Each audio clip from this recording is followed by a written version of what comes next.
ተመልካቾቼ እንደምን ዋላችሁ? አሁን የምንማማረው ስለ ንግ ውሃ አሰራር ነው።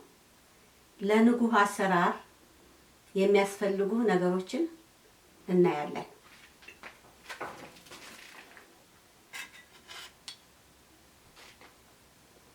ይሄ ማጣሪያ ነው። ስኳር፣ ጨው፣ ኑግ ያልተፈጨ፣ ይሄ ለንግ ውሃው ማስቀመጫ፣ ይሄ የተለጠለጠ ኑግ ወይም የተወቀጠ ኑግ፣ ይሄ ማር፣ ውሃ እና ይሄ መፍጫ ያስፈልጋል ማለት ነው። ለአሁን ስራችን እና ስራችንን እንጀምራለን። ከመጀመሪያ በፊት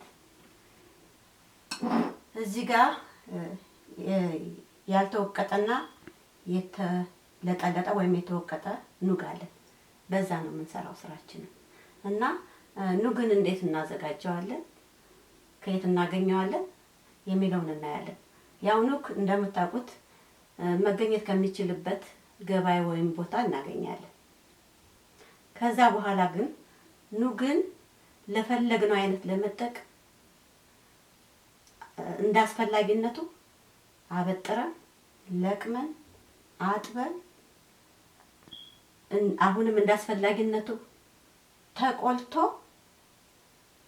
ተዘጋጅቶ በቃ ይቀመጥና ለምንፈልገው ነገር እናውለዋለን ማለት ነው። ስለዚህ እነዚህን ካሟላን ወደ ስራችን እንሄዳለን ማለት ነው። እና እንዴት ነው የምንሰራው ስራችንን? ወደ ውሃነት ወደ መጠጥነት ለመቀየር ስለሆነ መጀመሪያ ከውሃነት ወደ መጠጥነት የሚቀይረውን ነገር ዋናውን ነገር እናደርጋለን።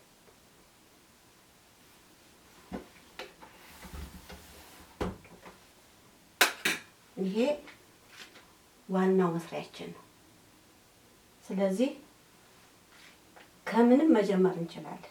ይሄ ያቀረብኩት ኑግ ምን እንደሚመስልና እንዴት እንደምናዘጋጀው ለማሳየት ነው እንጂ ይሄኛ ለአሁን ስራችን አያስፈልገንም ማለት ነው።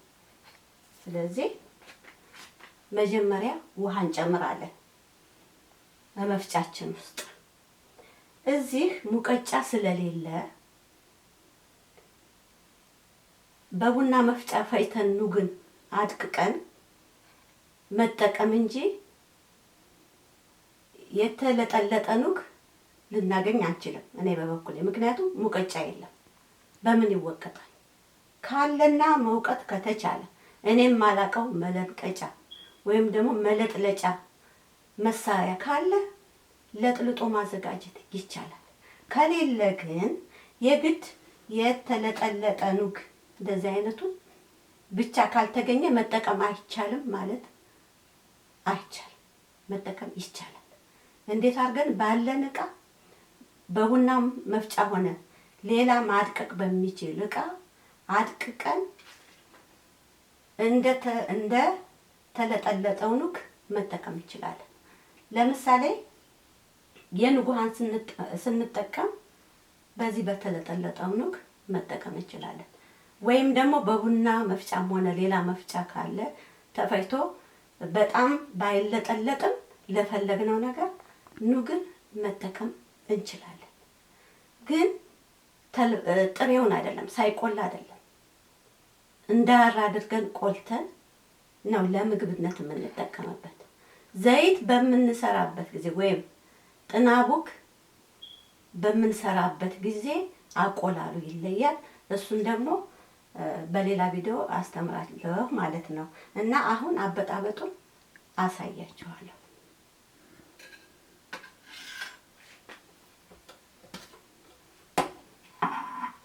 መጀመሪያ ውሃ ጨምራለሁ። ውሃ እንዳስፈላጊነቱ ነው።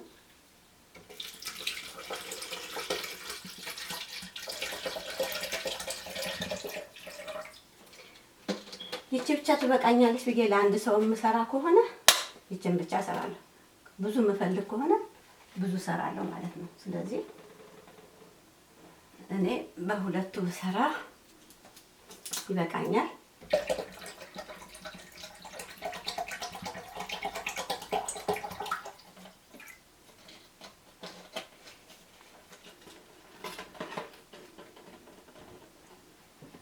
ሎጎን እጨምራለሁ።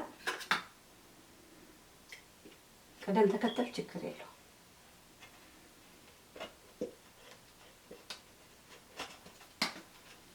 ትንሹ ነው የሚበቃው። ይሄኛው ውሃ ሊነካው አይገባም።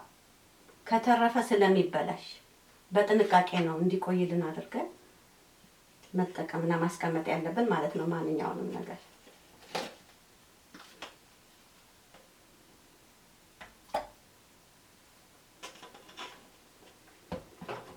ማጣፈጫ ጨምራል። ማጣፈጫ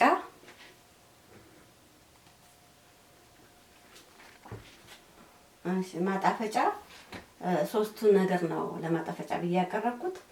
የፈለገ ሰው ከሶስት አንዱ መጠቀም ይችላል። እኔ በማር መስራት ነው የፈለኩት። በማር እሰራለሁ፣ ጨምራለሁ።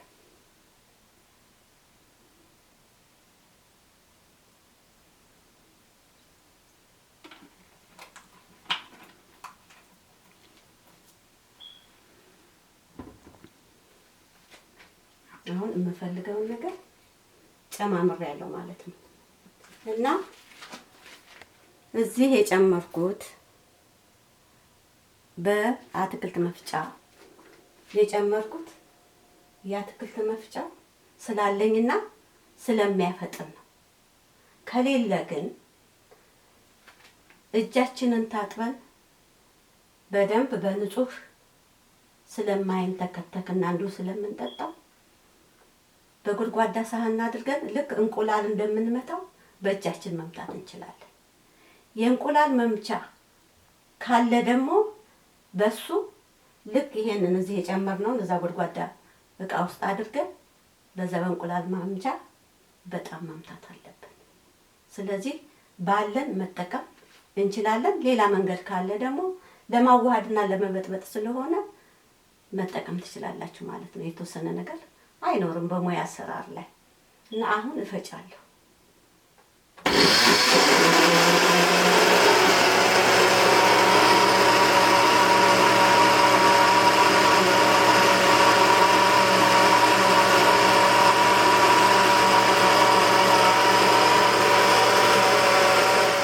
ደጋግሜ ፈጭቸዋለሁ።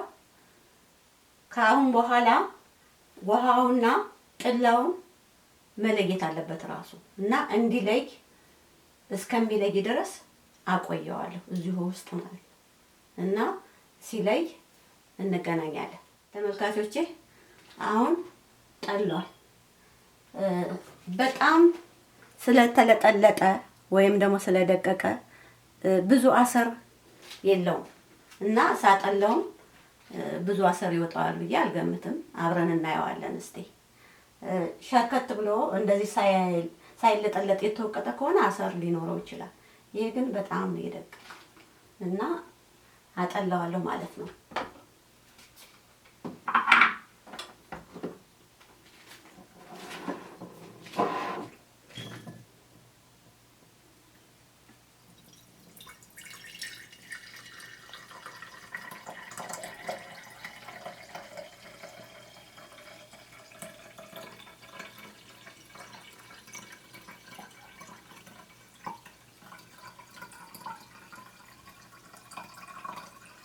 ቀስ ብዬ መቅዳት ስላለብኝ ነው።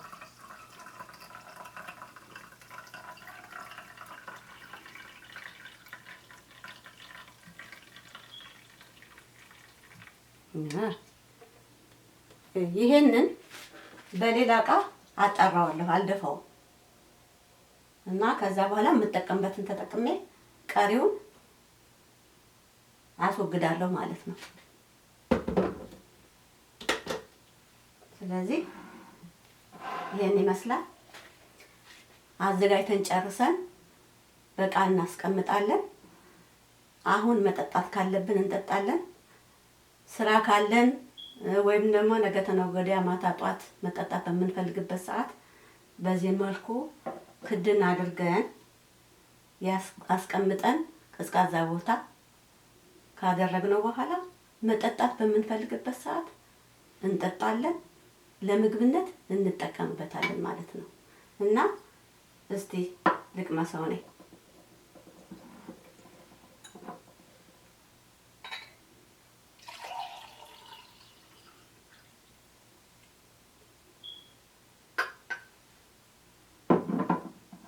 ይሄን ይመስላል። አሁን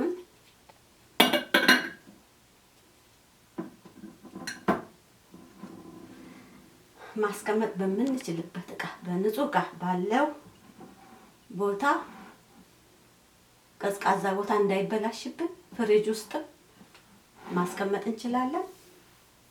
ከዛ በኋላ ለመጠጥነት መጠቀም ነው እና እስቲ ቀምሰዋለሁኝ እኔ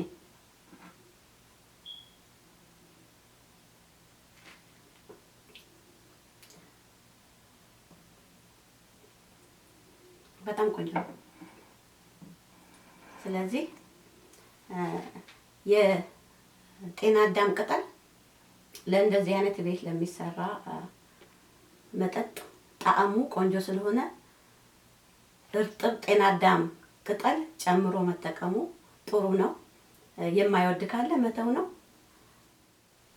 የዛሬ ስራዬን ጨርሻለሁ። በሌላ ጊዜ እስከምንገናኝ ደህና ሁኑልኝ።